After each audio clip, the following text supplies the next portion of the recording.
Hola, my name is Marcus from Marcus Language Academy, and today I like to talk about the use of ser and estar.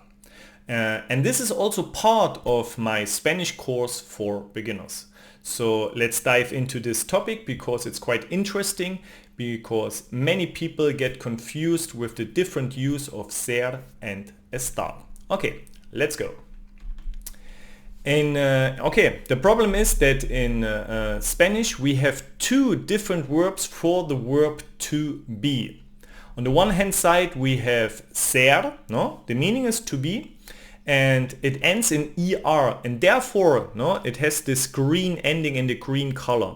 And you see there like this red dot because it's irregular. Okay, so in my course I mark always the verb endings with a color.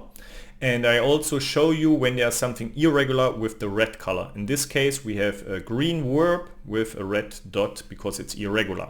On the other hand, for to be we could also say estar. Estar ends in AR, therefore we use the color blue, and unfortunately it's also irregular, so we have this red dot. So we have those two verbs, and first of all let's see how we conjugate those two verbs. Let's start with our verb ser. In first person we say yo soy, yo soy, no? And here you see normally the ending would be just the O, but we add this Y, so we say soy, and the Y is red because this is irregular. So first person yo soy. Second person tú eres, tú eres. Normally we would es, but the first part eres, it's quite irregular. It's a little bit like in English, because we have there also I am, you are, quite irregular as well. So second person tú eres. Third person él es, or ella es, or usted es. Usted is the formal way in Spanish. Okay, we have a formal speech, and so we would use usted. No, él es, he is, ella es, she is, and usted the formal way. Okay, so here we see it's es, quite irregular. No, only thing is the e. In plural, let's see with nosotros somos. Nosotros or nosotras, when we have just girls, we would say nosotras. Nosotros somos, we are, no? Somos, just we have the S in the beginning, but the rest, it's a little bit irregular with the O. Okay, somos. Then we have you all, no? Vosotros or vosotras sois. Vosotros sois. And the last one, ellos or ellas, no? Or ustedes, the formal speech. When we talk to several people in a formal way, we would say son. No? Ellos son or ustedes son. No? Quite irregular because you see a lot of red color, so you need to be careful and to practice a little bit this kind of conjugation. So let's see now the conjugation of estar. In first person we would say yo estoy, no?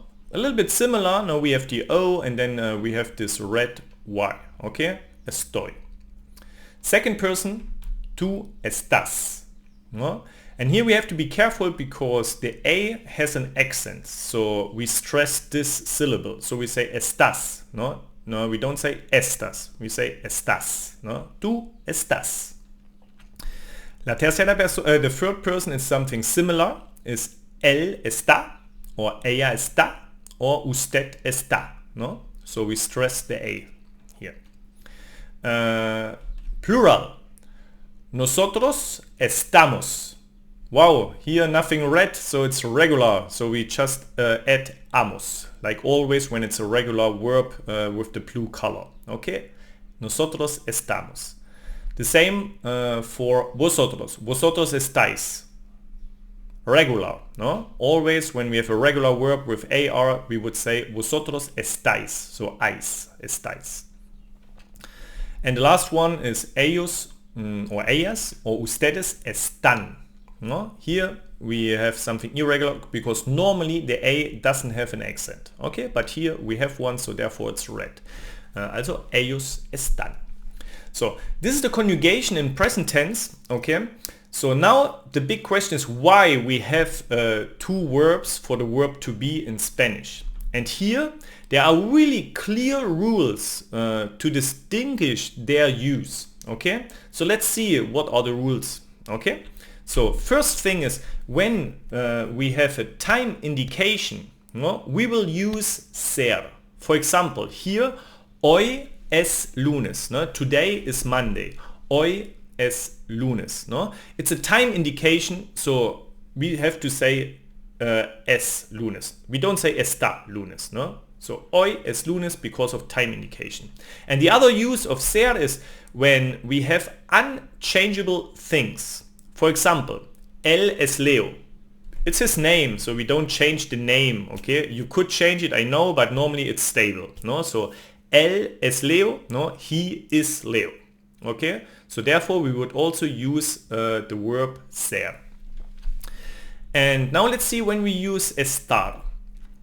First of all, we use it for place indications, okay? For place, okay? For example, él está en Madrid. He is in Madrid. So, he, no, his place is now in Madrid, so he is there. So therefore we would use estar, no? So él está en Madrid. Okay? And the second one is when we have changeable things. I call it when you take a snapshot and maybe in the next snapshot, maybe another day, it would be different. So here, for example, él está feliz. So he is happy. No, he could be happy now and maybe 5 minutes later he is not happy. So it's changeable. Okay? So él está feliz. No?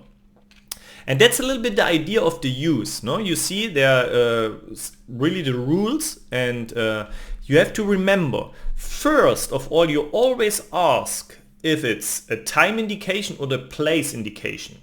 Okay? When it's nothing of those two things, then you go to the second rule to ask if it's unchangeable or changeable. Okay? So this need to be the order. Okay? So for example, when you say vamos a poner un ejemplo, let's do another example. When you say I'm a man. Okay? I'm a man. Okay. First you ask, is it time indication? No, no. Is it place indication? No. Okay, so we take this out. And then you ask, is it changeable or unchangeable? Okay, I'm a man. Normally it's not changeable. So we would say it's unchangeable. You would say yo soy un hombre. Okay, yo soy un hombre. Y así, so hast du, this way you have a little bit rhythm of ser and estar. Okay, I hope it helps you. So please, no, print this out, no, put it on your wall, and then you don't forget it.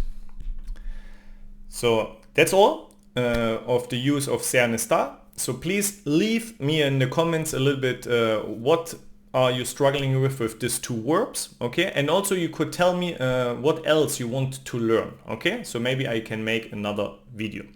So thank you very much, muchas gracias y hasta pronto.